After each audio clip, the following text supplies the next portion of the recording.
Aux morts.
Meine Damen und Herren, ich bedanke mich für Ihre Teilnahme an der Gedenkzeremonie. Besonderer Dank gilt dem Volksbund für Deutsche Kriegsgräberfürsorge. Die Veranstaltung ist hiermit beendet. Die Ehrengäste sind nun eingeladen, sich bei den Fahnenträgern zu bedanken.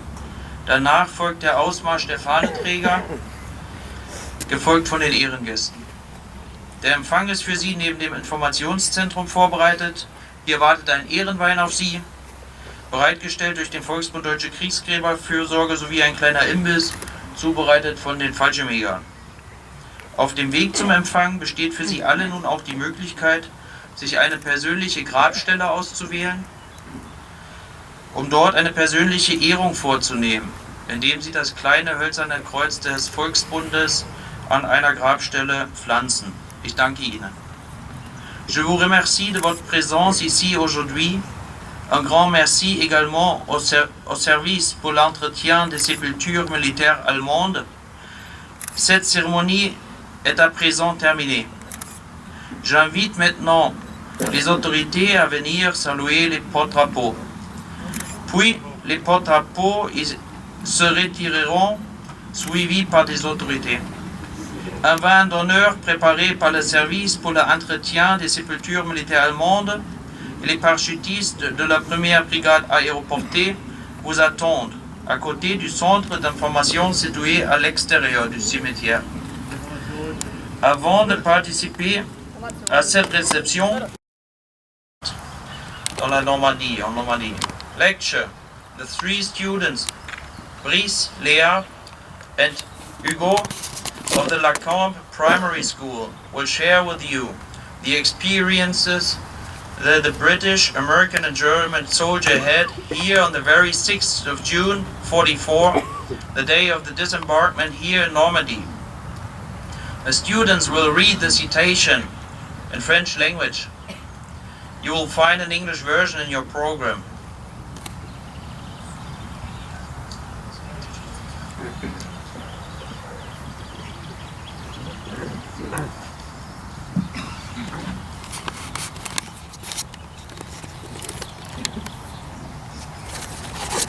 Souvenir du capitaine David Tips, traduit de l'anglais. Le jour J, mardi, 6 juin 1944. Sautant en premier, j'étais assis en face de la porte ouverte du Dakota faiblement éclairé, regardant loin dans la nuit. Le Dakota était un avion parmi plusieurs centaines transportant les 2 brigades parachutistes de la 6e Airborne Division, 6e division aéroportée. En peu de temps, nous voilà au-dessus de la Manche, mais aucun signe des nombreux navires qui devaient se déplacer en bas. J'essayais de ne pas regarder en arrière vers les autres pour vérifier s'ils avaient tous enfilé leurs parachutes correctement. Mais je souris occasionnellement à ceux dont je croisais le regard ou leur fis un signe de pouce levé. Soudain, les hommes commencèrent à bouger et firent quelques plaisanteries quand le voyant rouge s'alluma et les largueurs de la Royal Air Force crièrent « Red Arm !» Le signal de sauter allait suivre dans 3 minutes. Tous se levèrent et vérifièrent la sangle d'ouverture automatique du camarade d'à côté. Je regardai en bas et à la faible lumière de la lune, je pus voir une ligne blanche de vagues déferlant sur la côte française. En tant que numéro 1, m'agrippant à l'encadrement de la porte, je vis tout cela très clairement. Notre pilote ajusta rapidement le cap et le feu vert s'alluma, mais je ne pouvais rien contre le chaos derrière moi. Donc, je sautais dans le noir. C'était très excitant, un sentiment d'euphorie mélangé à une grande peur et au regret que ma section serait très lente pour quitter l'avion. J'atterris sans problème et, à ma grande surprise, à la lumière de la lune parfois voilée, je distinguais la silhouette d'un pommier à une dizaine de mètres et d'autres plus loin.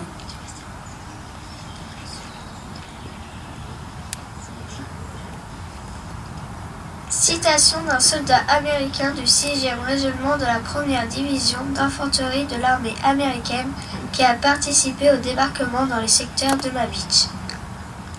L'invasion battait son plein. C'était l'enfer. Si on survivait à cela, on pouvait remercier Dieu. Tout se déroulait de façon plutôt chaotique et désorganisée. Chacun se battait pour sa vie, traverser au plus vite la plage, quitter cette zone ouverte, les Allemands tiraient avec tout ce qu'ils avaient à leur disposition. Des obus de mortier tombaient partout. Nos gars furent frappés par des tirs de fusil ou de mitraillettes. Parfois, on avait le sentiment qu'on n'arriverait jamais à traverser cette plage. Un instant plus tôt, ton camarade était encore à côté de toi. 2 secondes après, il était allongé dans le sable. Rester au sol pouvait augmenter les chances de survivre. Certains tombaient comme une masse, pas un bruit, pas un cri, ils tombaient tout simplement.